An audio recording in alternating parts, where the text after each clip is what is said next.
man, these men are the worst. Check out this video. Well, this leaked memo, if it becomes the court's decision, is a huge victory for the protection of innocent life. It's a huge step forward, and it also pushes the decisions down to the state level and voters where they should be. So we'll see if it becomes a ruling. If it does, I would embrace it, and I would be very, very happy about it. On what planet is taking the rights of 50% of the population a huge step forward? By what metric is stripping women of their bodily autonomy and right to make decisions over their own health and lives a huge victory? If you don't know that man, his name is Dave McCormick, and he is running for Senate in Pennsylvania. Now, I'm in New York today, but I wanted to talk to you about it because this week is the 2-year anniversary of the Dobbs case and the overturning of Roe v. Wade. Dave McCormick, who, by the way, is one of those super rich Republicans who doesn't even live in the state he's running to represent, but wants the Senate seat so he can vote to make himself even richer, is running against incumbent Democratic Senator Bob Casey, who has been incredibly vocal that stripping the protections of Roe v. Wade from American women ripped away a constitutional right, and that it was a dangerous decision that put women's lives at risk, which for anyone who's paying attention knows it did.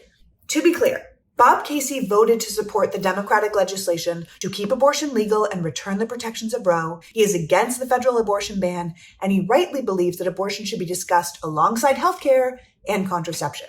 Dave McCormick, on the other hand, is lying about his position on abortion.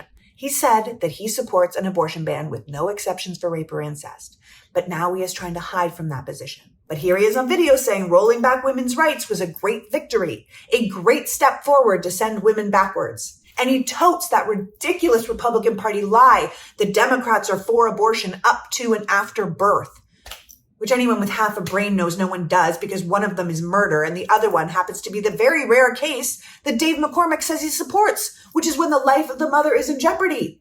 The man's a liar. He lies about where he lives, he lies about his background, and now he's lying about his position on abortion.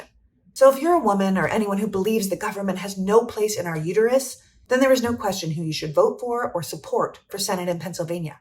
And that's Bob Casey. And just to put a final point on it, Pennsylvania is a swing state. And if we want to keep the Senate and our rights, we have to win it.